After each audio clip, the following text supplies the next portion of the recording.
Book 3, Abuse of Proprieties in Ceremonial and Music. Alluding to the head of the Qi family and the 8 lines of postures before their ancestral hall, Confucius remarked, "If the Qi can allow himself to go to this extent, to what extent will he not allow himself to go?" The 3 families were in the habit, during the removal of the sacred vessels after sacrifice, of using the hymn commencing, "Harmoniously the princes draw near with reverent tread, assisting in his worship, heaven's Son, the great and dread." "How," exclaimed the master, "can such words be appropriated in the ancestral hall of the 3 families?" "Where a man," said he again, "has not the proper feelings due from one man to another, how will he stand as regards the rules of propriety? And in such a case, what shall we say of his sense of harmony?" On a question being put to him by Lin Fang, a disciple, as to what was the radical idea upon which the rules of propriety were based, the master exclaimed, "Ah, that is a large question. As to some rules, where there is likelihood of extravagance, they would rather demand economy. In those which relate to mourning, and where there is likelihood of being easily satisfied, what is wanted is real sorrow." Speaking of the disorder of the times, he remarked that, while the barbarians on the north and east had their chieftains, we here in this great country had nothing to compare with them in that respect. We had lost these distinctions. Alluding to the matter of the chief of the Qi family worshipping on Taishan, the master said to Ran Yu, "Cannot you save him from this?" He replied, "It is beyond my power." "Alas, alas!" exclaimed the master, "are we to say that the spirits of Taishan have not as much discernment as Lin Fang?" "Of the superior man," the master observed, "in him there is no contentiousness. Say even that he does certainly contend with others, as in archery competitions, yet mark, in that case, how courteously he will bow and go up for the forfeit cup, and come down again and give it to his competitor. In his very contest he is still the superior man." Tsze hsia once inquired what inference might be drawn from the lines, "Dimples playing in witching smile, beautiful eyes, so dark, so bright. Oh, and her face may be thought the while colored by art, red rose on white." "Coloring," replied the master, "requires a pure and clear background." "Then," said the other, "rules of ceremony require to have a background."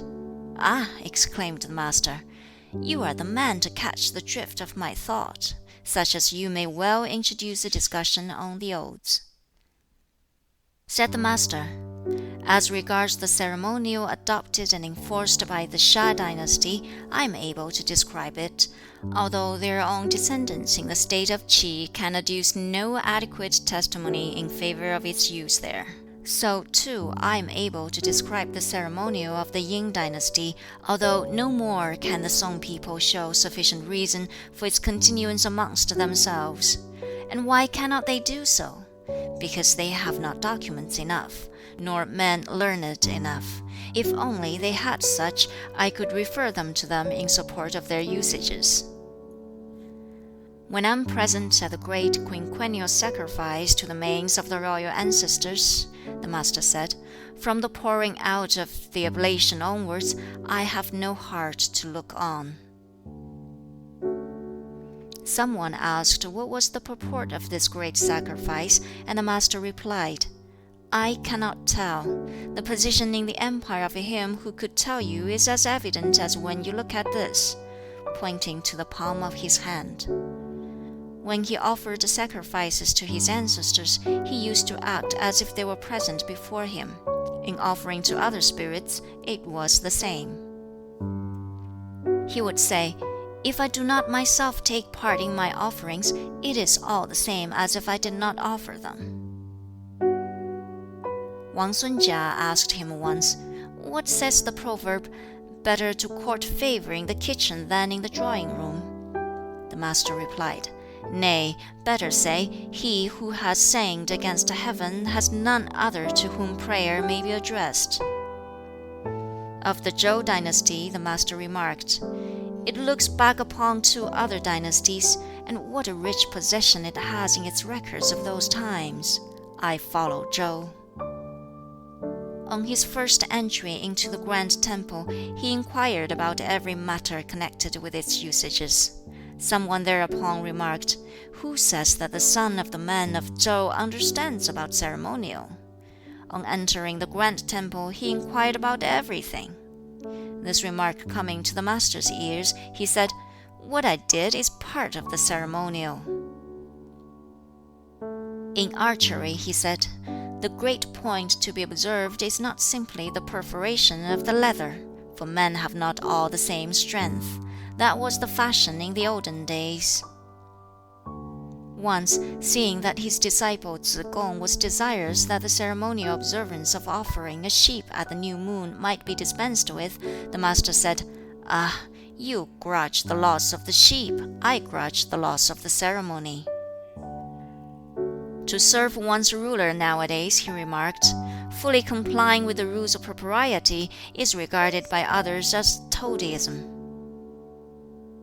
When Duke Ting questioned him as to how a prince should deal with his ministers, and how they, in turn, should serve their prince, Confucius said in reply, "In dealing with his ministers, a prince should observe the proprieties. In serving his prince, a minister should observe the duty of loyalty." Referring to the first of the oaths, he remarked that it was mirthful without being lewd, and sad also without being painful. Duke Ai asked the disciple Tsai Wo respecting the places for sacrificing to the earth. The latter replied, "The family of the great Yu of the Sha dynasty chose a place of pine trees. The Yin founders chose cypresses, and the Zhou founders chestnut trees, solemn and majestic, to inspire, to set the people with feelings of awe." The Master, on hearing of this, exclaimed, "Never an allusion to things that have been enacted in the past. Never a remonstrance against what is now going on. He has gone away without a word of censure." The Master once said of Guanzhong, "A small-minded man indeed." "Was he miserly?" someone asked. "Miserly indeed," said he. "Not that. He married 3 times, and he was not a man who restricted his official business to too few hands. How could he be miserly?" "He knew the rules of propriety, I suppose." "Judge, seeing that the feudal lords planted a screen at their gates, he too would have one at his. Seeing that when any two of the feudal lords met in friendly conclave, they had an earthenware stand on which to place their inverted cups after drinking, he must have the same. If he knew the rules of propriety, who is there that does not know them?" In a discourse to the chief preceptor of music at the court of Lu, the Master said, "Music is an intelligible thing. When you begin a performance, let all the various instruments produce as it were one sound, inharmonious. Then, as you go on, bring out the harmony fully, distinctly, and with uninterrupted flow, unto the end."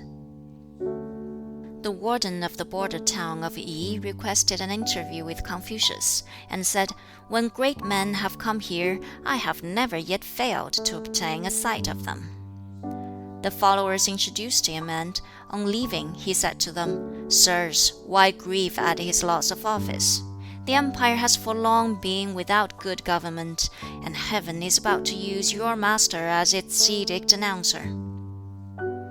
Comparing the music of the Emperor Shun with the music of Jingwu, the Master said, "That of Shun is beautiful throughout, and also good throughout. That of Wu is all of it beautiful, but scarcely all of it good." "High station," said the Master, "occupied by men who have no large and generous heart, ceremonial performed with no reverence, duties of mourning engaging the attention where there is absence of sorrow, how should I look on where this is the state of things?" Footnote regarding the Ji family.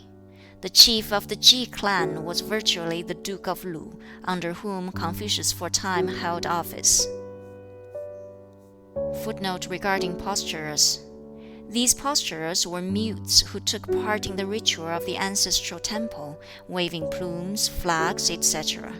Each line or rank of these contained 8 men. Only in the sovereign's household should there have been 8 lines of them. A ducal family like the Ji should have had but 6 lines. A great official had 4, and one of lower grade 2. These were the gradations marking the status of families, and Confucius' sense of propriety was offended by the Ji's usurping in this way the appearance of royalty. Footnote regarding the 3 families.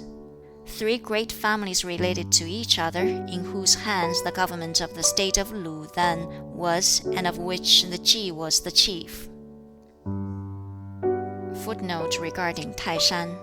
One of the 5 sacred mountains, worshipped upon only by the sovereign. Footnote regarding the men of Zhou. Zhou was Confucius' birthplace. His father was governor of the town. Footnote regarding Guanzhong. A renowned statesman who flourished about 200 years before Confucius' time. A philosophical work on law and government, said to have been written by him, is still extant. He was regarded as a sage by the people, but he lacked, in Confucius' eyes, the one thing needful: propriety. End of Book 3.